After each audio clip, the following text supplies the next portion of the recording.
devoradores de almas. Uma coisa que eu sinto falta na nossa educação, na nossa sociedade, são ritos de passagem. Acabei de contar um. Exatamente, acabou de contar um. Então, se a gente tivesse ritos de passagem, como alguns povos, né, mais primitivos, vamos chamar assim, índios, ainda preservam esses ritos de passagem, talvez a nossa sociedade fosse um pouquinho diferente. Se nós realmente percebêssemos que mudamos um tempo, crescemos uma egrégora, enfim. Olha só, primeira coisa que nós não ensinamos mais, que é o mito fundamental da criação. O mito fundamental da criação não se refere, pode ser na tradição judaica, na tradição cristã, não importa, na tradição inca, mas eles todos falam de uma coisa fundamental, o valor da vida. Acima de tudo, o que deve ser celebrado é a vida. Ela não é negociável. Então, nós educamos um jovem a dar mais valor no carro do pai. Aliás, ele não vai com um carro bonito na escola, ele manda parar na esquina, longe.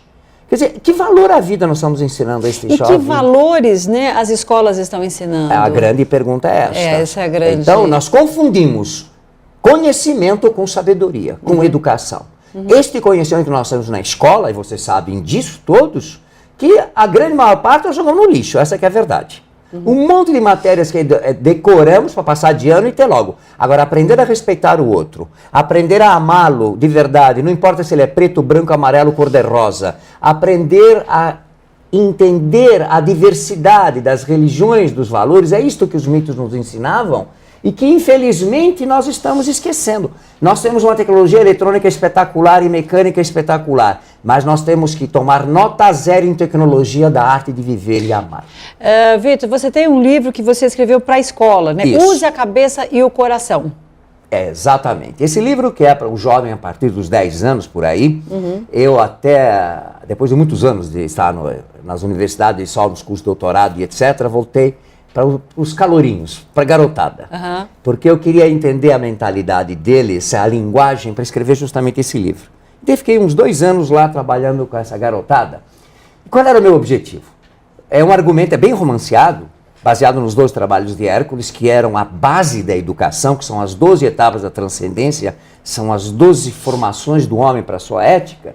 Então, eu criei um argumento clássico. Chama um professor para dar aula, um professor convidado, que nem aqueles que eles chamam, aqueles babacas lá, para falar sobre talento, sobre fazer teste vocacional. Você lembra, né? Quando a gente está lá para a 8ª série, eles começam a perturbar a gente com isso, e a gente confunde isso como nossa direção de vida.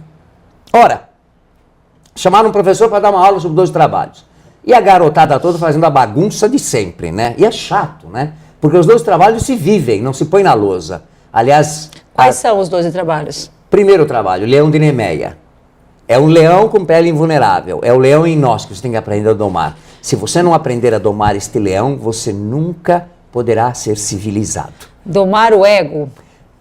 Esse é o terror. Esse é o terror. Segundo. Haja ego inflado hoje, não? Opa. Haja, Segundo. Segundo, Leão de Nemeia. Desculpe, a Hidra de Lerna. A hidra de 9 cabeças, que quando você matava uma, nascia 2 no lugar. Significa? Os 9 vícios. Uma imortal, os outros mortais. São os 9 vícios capitais que você terá que vencer para conquistar a virtude. Sócrates nos lembrava muito bem. O exercício da virtude não é senão a eterna vigilância dos vícios. Por que a 9ª é imortal? Porque esta cabeça é aquela que não adianta dizer, eu não tenho vícios. Cuidado, eu tenho pavor e medo de pessoas normais e que se dizem sem vício. São os mais perigosos. Terceira lição de Hércules. Terceira lição. O javali de Erimanto. Erimanto em grego é rímax, a falta de limites. É um javali, a gente fala, o cara é um javali, quer dizer, não respeita, dá o dedo, já quer a mão. E vai aprender a conhecer limites, significa respeitar o outro. Desde você, ao entrar na casa de alguém, você não vai abrindo a geladeira e nem deitando na cama do casal, e você saiba se portar. Limites. Perfeito. E criança você já viu. Perfeito. Quarto, inclusive eles aprendiam geometria, com limites, com território. A corça serenita, uma corça maravilhosa que tinha chifres de ouro e pés de bronze, inalcançável. Por quê? Porque o saber está na cabeça. Veja a estátua de Michelangelo, o Moisés. Por que ele tem chifres? Não é porque é chifrudo, não. Essa história é muito tardia. É porque é a sabedoria que nasce indestrutível na cabeça.